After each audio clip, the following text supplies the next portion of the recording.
The War with Og. Good morning. Glad you're here.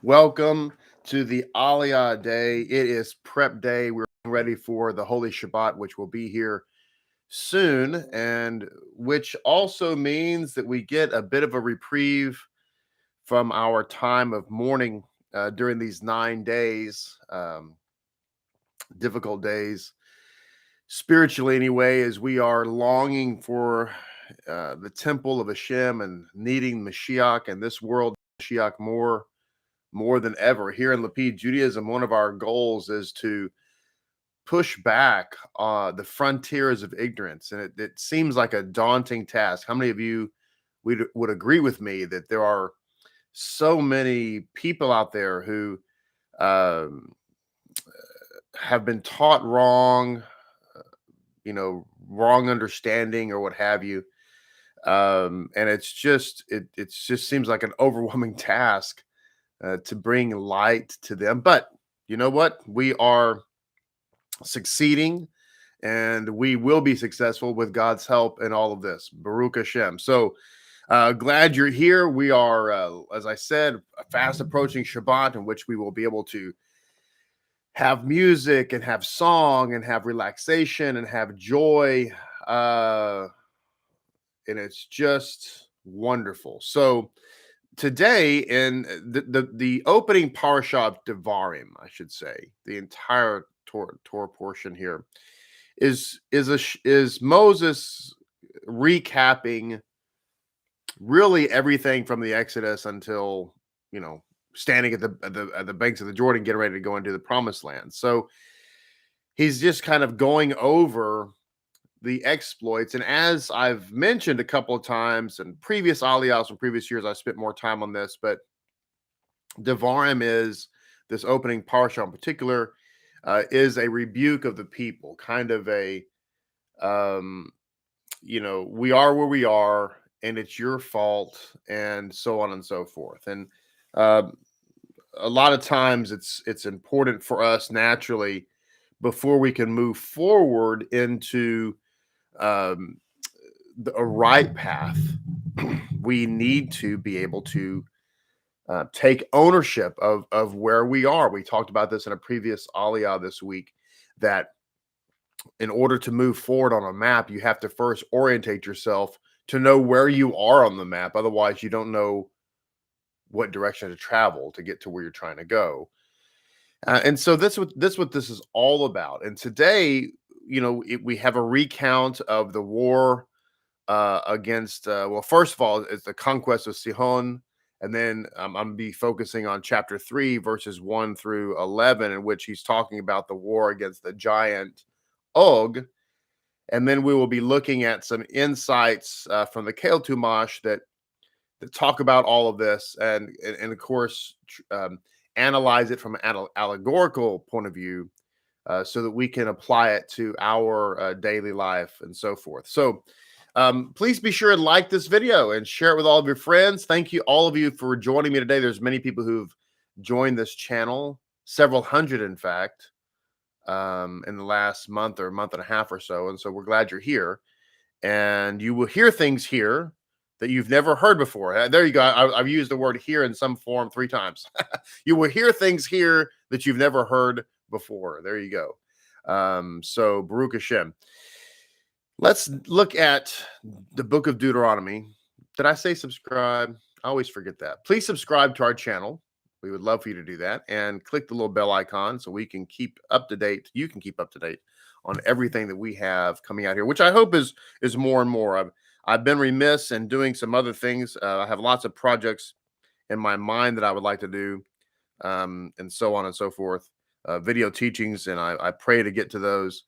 There's so much, we talked about ignorance. When I say ignorance, I don't mean that in a negative way, which in our modern culture is challenging because a lot of people take that to be negative. Ignorance is just what it is. It's ignorance. People don't know what they don't know. They're ignorant about what they don't know. The good thing about ignorance, as opposed to stupidity, stupidity can't be fixed, because stupidity is just a lack of mental acuity. And there's really not anything you can do about that. Ignorance, however, is different. Ignorance can be fixed because if somebody is ignorant on a particular topic, they can be educated about that topic. And therefore, problem solved, to quote Inspector Clouseau. The challenge we have in our cultural mindset, it seems to me anyway. This is my observation. Let me know if you agree or if you disagree. But I think that our modern time problem is that there's so much low self-esteem out there. Again, to quote Dr. Tversky of blessed memory, that's humanity's number one problem in our modern culture. That when people espouse an idea, whether it be theological or otherwise, and then they're confronted uh, by people who actually know what they're talking about, and they say, "Look, what you just said there was incorrect. That was wrong. You obviously don't understand the topic. Here, let me give you some information to help you get better educated on that particular situation." It seems to me that people push back on that. They don't want to. Uh, they don't want to uh, learn. I'm trying to think of the best way to articulate this. It seems to me that people, um, and I have a difficult time relating to this, by the way, because if I have been wrong on a topic because I had the wrong information, whether it be historical or factual or otherwise, and then somebody who actually does know, in fact, what they're talking about because they're educated on this, and they tell me, I generally, I'm sitting here trying to think to myself, I'm trying to think of scenarios in the past. I'm generally that kind of person that goes, "Oh, wow, I didn't know that. You showed me the evidence. You showed me the factual truth. Well, yeah, let me scrap my ignorance and go with truth because that's really all that matters, isn't it?" But I think that a lot of times our ego gets in the way, which is actually part of the analogy as it relates to Og today. The war against Og, in a lot of ways, is the war against our own selves, the war against the giants of our egos. Because we have such low self-esteem, God forbid if we espouse what we thought was a truth, only to find out that, well, it's not because we didn't know this information over here, then we're just, instead of just saying, "Oh, well, I didn't," see, it's so humbling and so, well, not humbling, but it is a humble thing to just say, "Oh, well, I didn't know that. Well, now that I know that, let me correct the record." I mean, come on, it's not a big deal. But when your self-esteem is in the garbage, then you see that as a slight against your person. Does it make sense what I'm trying to say? All of that to say that, ladies and gentlemen, we have to not do that. We have to be big enough people that if we have believed something and it's not true, and we discover it's not true, then we just have to embrace the fact that, okay, we were wrong, but we were wrong not because we're bad people or stupid or whatever. We were wrong because we didn't know what we didn't know. But now we know what we know. And to quote G.I. Joe, knowing is half the battle. And now we can just make a correction. Why is it such a big deal? But it is a big deal for a lot of people. That's what makes what we do here so challenging. It's not so much that we don't have enough people we can talk to and share information. It's just most people, they hear the truth and they don't want to believe it because it's like, I don't know, they've taken it personally. And by the way, somebody shared something with me yesterday. Um, and it was well, make a long story short, it was this couple who are very smart couple. Obviously, I don't know them, but I watched a video of them talking. They're very smart, very enthusiastic. They seem like a great couple. They're a younger couple. I don't know how old they are, but they seem younger. They just seem like great people. They seem like people that I would really enjoy being around. I love their energy and so forth. They are Hebrew roots, uh, and very Paulinian. Most Hebrew roots people are very Paulinian, very Christian, and so on and so forth. But they've got a little ministry going, and their ministry is to help people who are Christians start to, quote unquote, keep the Torah. Of course, they don't. They're, they have lots of ignorance. I don't mean that mean. It just is what it is. Lots of ignorance in their world, their personal world, and so therefore, that's a challenge. But other than that, they seem like great people. But they have created a document, and it's supposed to be explaining Acts chapter 10.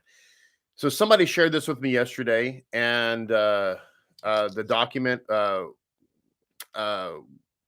well, just grading it on information, it was atrocious, right?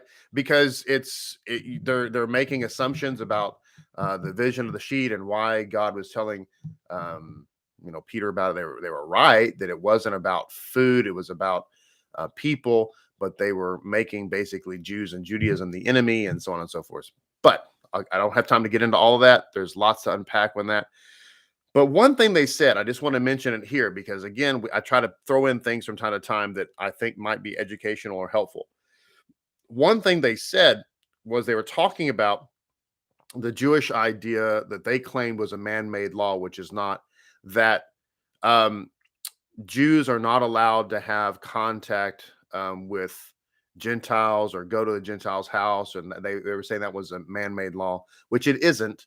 And it's not that Jews are not allowed to have contact with Gentiles, as you can't go to their house, right? And talking about in ancient times. Why can't you? Why couldn't a Jew go to a Gentile's house, and particularly in antiquity? Anybody know the answer? Or why couldn't you do that in some cases today as a Jew? Why couldn't you do that today? What would be a reason? What would and this is yes, Melissa Hawk, idolatry. Shoshana Keith, idols. Batshua, idols. I am idol. Exactly. Well, kosher actually, that would apply to eating. But all of you are right. It's idolatry. The Rebbe and I one time, 7 years ago, we were looking for houses. We were looking at house. We were looking for a house. We're looking for houses. We're going to buy a bunch of houses. No, we were looking for a house. Okay, so we live in the house now that we eventually bought. But in the process of looking for houses, we had the realtor took us around, and Rebbe and I went into this house. So it's a nice house. It was the type of house we were looking for. And so the minute we walked in the door, she and I didn't say anything to each other, but the minute we walked through the door, we felt weird. Like something's just off here. And we went into, and basically, long story short, in this particular house, literally in every room, there was an idol. Now, I'm not talking about a picture or a statue or some other thing that you could say, well, that looks idolatrous. I'm talking about like an idol, like a statue with fruit around it, with incense, with little candles. And they were different idols. So whoever lived at this place evidently just embraced pretty much every religion. In one room, there was, in fact, the big statue of the Mother Mary with all the Catholic stuff around it. In another room, it was the fat guy from Asia. And in another room, it was the multi-hand lady. I mean, I'm serious, like in every single room, even in the bathrooms. And so within just a few minutes, we told our realtor, we said, we've got to get out of here. We've got to get out of here. And of course, he didn't understand what was going. He's like, well, why? Is something wrong with the house? What's going on here? And of course, we got outside, got in the car, go on to our next location. We were explaining it all to him. It was a weird situation, very, very, very funky, to say the least. But point being is that especially in antiquity, and of course today as well, for a Gentile, their house becomes literally a house of idolatry.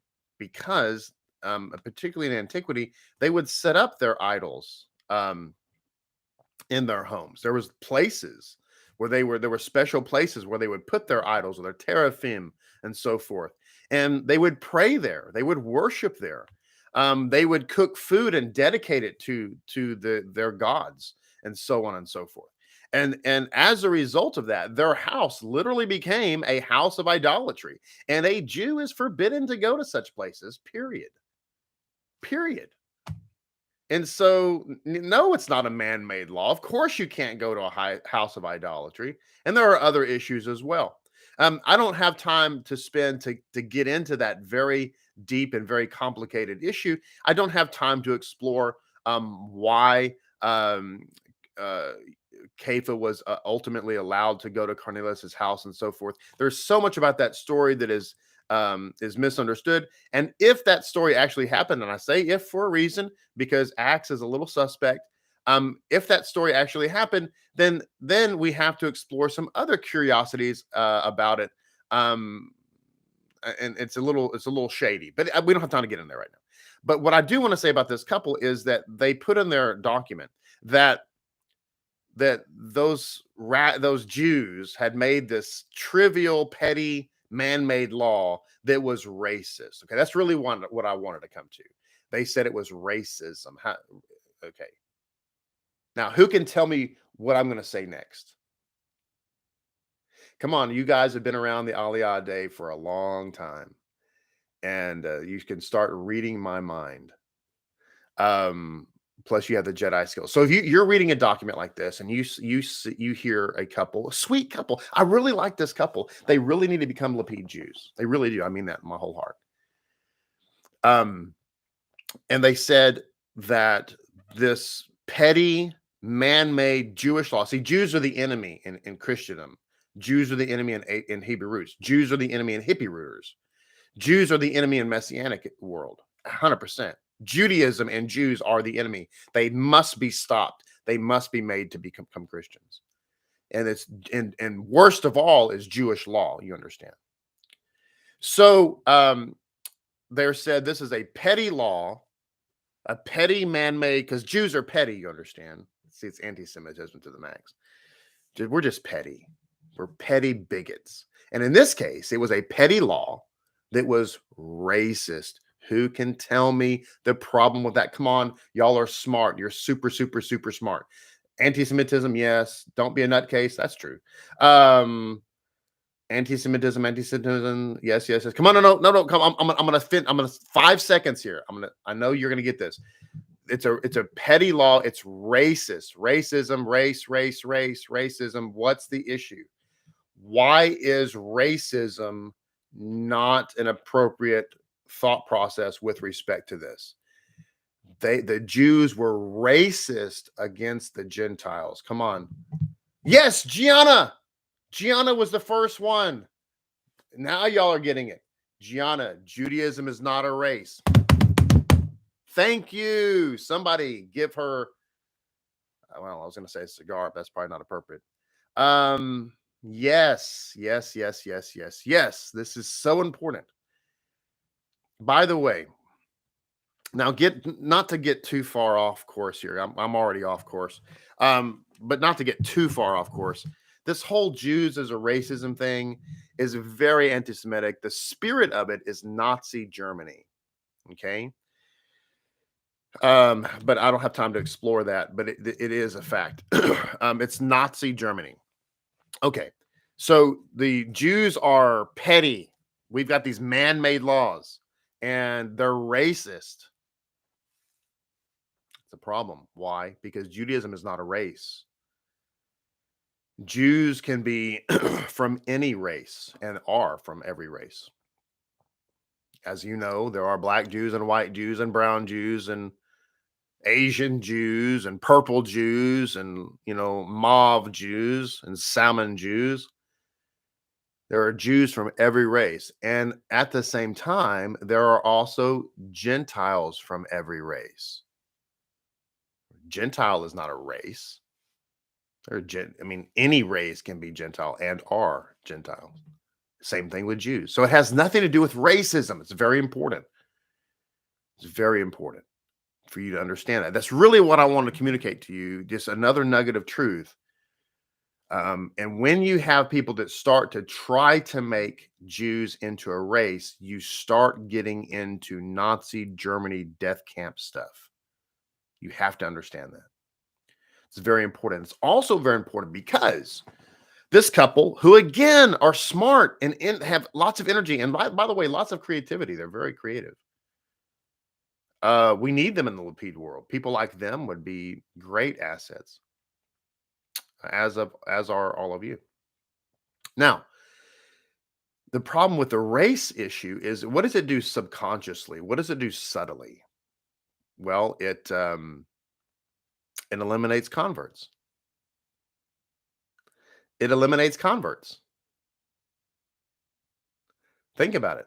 If Judaism is a race, that means it's genetic. That means it has to come from a specific line, which means that if it's a race, then you can't become a convert because you can't change your race. Can you? Of course not. Neither can you change your gender. So you're kind of locked in. You see what it is? It's a subtle little devilish thing that creates a wall of partition. Right, Shoshana. It's exclusion. And Peaches, it divides us. Me and you, Zakin. That's right. It's very insidious. And so when I read that, I was like, yikes. So anyway, all right. So going back to the war against Og, Og is a giant. You can read about this in chapter 3. As I said, verses 1 through 11. They go to war. They extend against Bashan and Og. And in the Keo Tumash, there is an interesting insight here. It says in verse 4, we conquered all his cities at that time. There was not even one communal city that we did not seize from them. 60 cities, including all the territory of Og's royal palace, which altogether constitute the kingdom of Og and Bashan. Now, Og, as I said, is a giant. He is the last survivor of the offspring of Cain. And he is, how many of you saw the movie with Russell Crowe, Noah? It's not a very good movie, actually. It's mostly fantasy.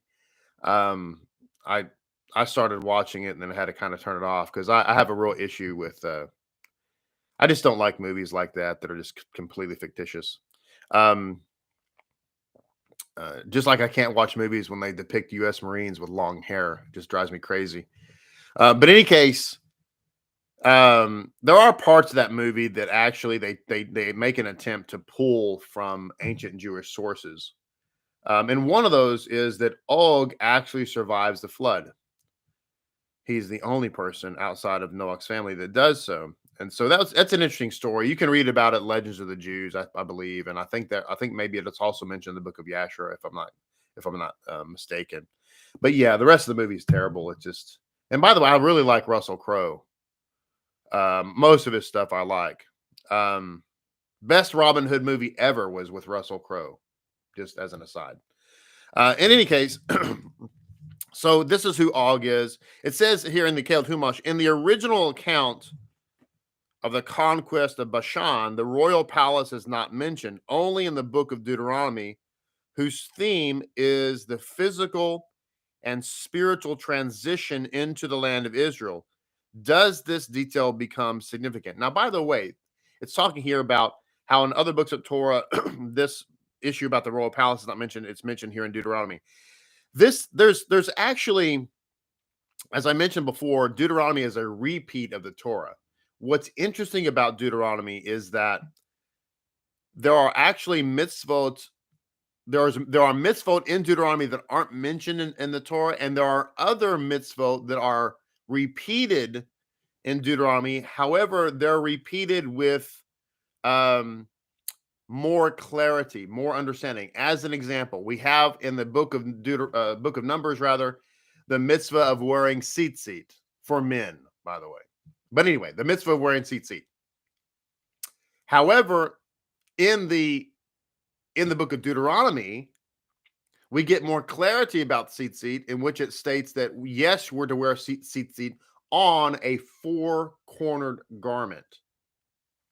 Okay. So this would negate naturally wearing seat on belt loops, and so on. It has to be on a four-cornered garment, which is why the seat today are attached to what's known as a talit katan for this very reason.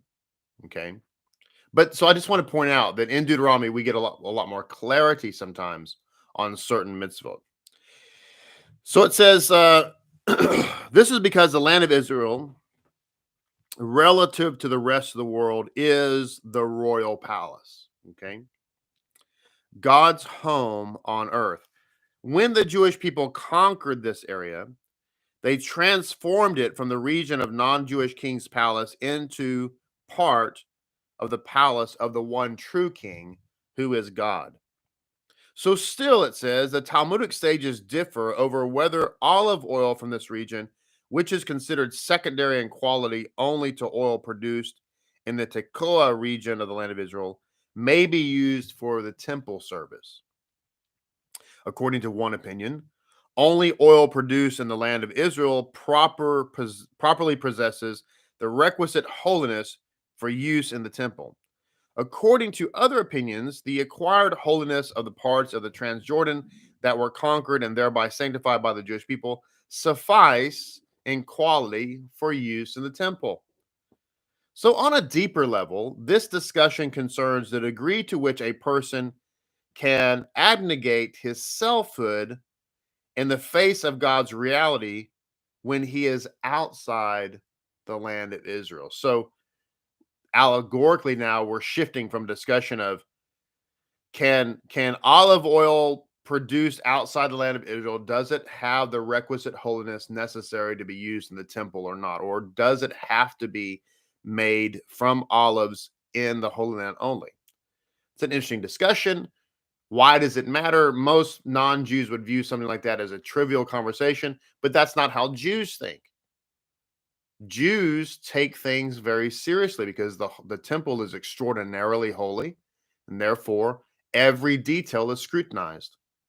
But on an allegorical level, what about the person? Is the person able to nullify their self? To what degree are we able to nullify ourselves outside the land of Israel? Okay. It says oil allegorically signifies the attribute of selflessness. In Hebrew, this is referred to as bitul, selflessness.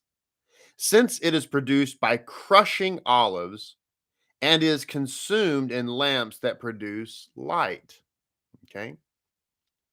Light is necessary for vision, and the soul's inner vision, that is the soul's perception, is its ability to expand its conceptual horizons by receiving new insights.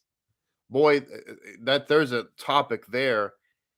You and I need to be open to new insights. Now, having said that, what I just said is true, and yet there's a caution there. And that is that um, you need to be open to new insights, but you have to check the source. Now, listen, I've said this. I'm going to say something now that I've said before that is, and I can understand why, potentially offensive to people. Um, I don't intend. Well, I'm just going to say it in a second. You'll understand what I mean. But based on what I was saying about this wonderful couple that has this ministry, I guess, to quote unquote teach Torah to people. They're not teaching Torah. Okay. You can only do Torah, learn Torah, follow Torah from a Jewish point of view. Okay. Gentiles can't keep Torah. Gentiles don't keep Torah. Okay. Because Torah observance has to be um in the framework of Jews and Judaism. All right. I know there's lots of non-Jews who are listening to me right now who don't understand that, and I get that you don't understand that because you don't understand certain things. But just trust me on this. So, with that said, you have this couple who have amazing energy. I really, really like them. But they're teaching people, they're ignorant about a great many things. They're completely Pauline in. When you look at their work, all their citations, almost all of them, are just Paul, Paul, Paul, Paul, Paul. Titus, Ephesians, Colossians, blah, blah, blah, blah. Galatians. It's just terrible. And so they're teaching Torah in their minds, not having the foggiest idea. They do reference Jewish sources, but they put like three different sources and kind of joined them all together, which would imply that they're one source. But of course, you don't know that. You don't know that, right? You read it like you read the citation. You're like Shulchan Aruch, Yoreh Deah, Talmud. Well, to somebody who doesn't have the foggiest idea what any of that is, you would think that that was one source. Of course, the Talmud has 73 volumes. So, yeah. So to a Jewish person, I look at that and say, what? You're talking about three separate sources. Shulchan Aruch, Yoreh Deah, Talmud, which has 73 volumes. What are you talking about here? But again, that indicates to me that they don't have the slightest idea what they're talking about. Um, so, okay, this is the offensive part. Are you ready? Okay, here we go.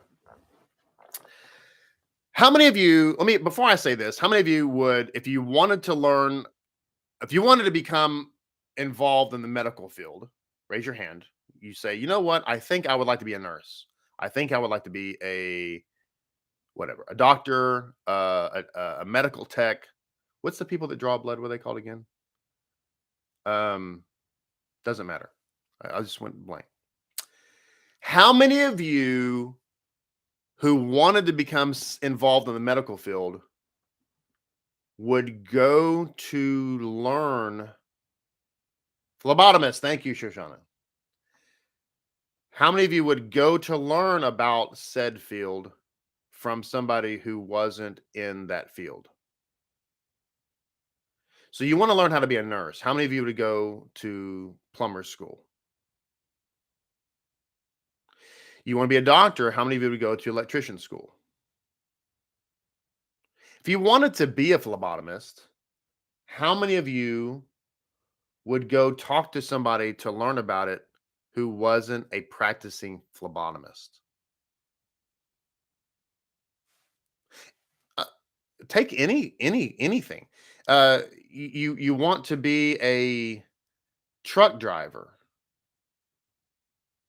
Okay, I think I might want to be a truck driver. That might be something I might want to do. How many of you would sit down with somebody who doesn't even have their driver's license and certainly has never driven a big rig truck and ask them what it's like to drive a truck or how to drive a truck? How many of you would do that? Of course not. Ridiculous. We would actually go and try to find people who practice the discipline that we're considering to learn about that discipline from people who actually do it. And most of the time, if you're going to go to school or have a conversation, you're going to want to find somebody who has they're not just operating in that, but you're actually going to want to go talk to somebody who has experience, years of experience in that, right? If you want to be an electrician, most likely you're going to want to train not under a apprentice, not under a journeyman, but you're going to want to practice and learn under a master electrician. Am I not correct in that? Is that way out of left field? Of course not. In everything in life, that's how we operate. Whatever we're doing, you pick your discipline. Cooking, painting, whatever, we always seek the person who's actually doing it and has been doing it for years. That's who we want to learn from. But why? Because it's important. If I want to be a truck driver, an electrician, a phlebotomist, a doctor, or nurse, I want to be a good one. So therefore, I'm going to learn from somebody who knows what in the world they're doing, because I want to know what I'm doing. It's important. Except when it comes to matters of religion, in which case, who cares? Right. So now, when it comes to things like how to live for the God of the universe, when it comes to issues such as eternal life, When it comes to issues such as how to follow God's holy and royal law, I would like to learn that from a non-Jew who has basically zero experience and zero knowledge with anything Jewish. That's who I want to learn from. Yeah, of course. Because I mean, I would very much like to learn from somebody who has not even one generation of Torah knowledge or Torah study under their belt. I would very much like to do that. And where are they drawing their knowledge from? Are they drawing their knowledge from the master, meaning a Jew? No, they're drawing their knowledge from Paul or King James Bible, or worst of all, some other Hebrew roots teacher. Does that make sense? Do we want to do that? Would you do that? Think about it. This is the most important thing in the world. You want to learn about this stuff from non-Jews? We just discount Jews. What do they know? They've been keeping Torah for 3,000 years, but they've been doing it wrong, obviously. How do I know that? Because I'm me. Of course I know that. It's ridiculous, isn't it? Of course it is. You and I shouldn't do that, can't do that. It's crazy to do that. It doesn't make any sense to do that.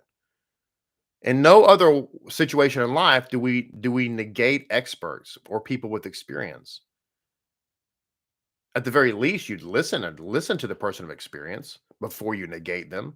But these people don't even do that. They just don't even read the material. I would never read the Talmud, somebody said. Well, then how can you know what you know about rejecting it? Does that even sound smart? Of course not. I just know it's bad. How do you know? You've never read it. Well, I would never read it. I just know it's terrible. Doesn't make any sense, does it? So, to sum up today, oil allegorically signifies selflessness. And this is what we're talking about. We have to be humble. That's not a spirit of humility. It's a spirit of pride. It says here, oil is produced by crushing, okay? And it produces oil. We need these insights. So if we're going to learn new insights, we need to learn it from the right source. That's where I was really going with that, okay? It says, in selflessness, that is bitul, since a self-satisfied and self-assured individual will not admit, listen to this. Let me back up.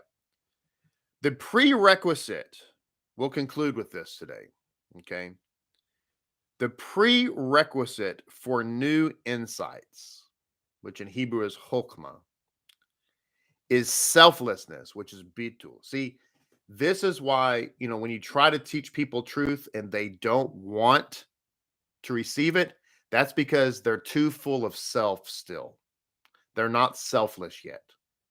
Okay? It's too much about them. All right? So it says the prerequisite for new insights is selflessness, since self-satisfied and self-assured individuals will not admit that their present way of looking at the world is lacking anything. Thus, just as the consumption of oil accedes sight, selflessness accedes insight.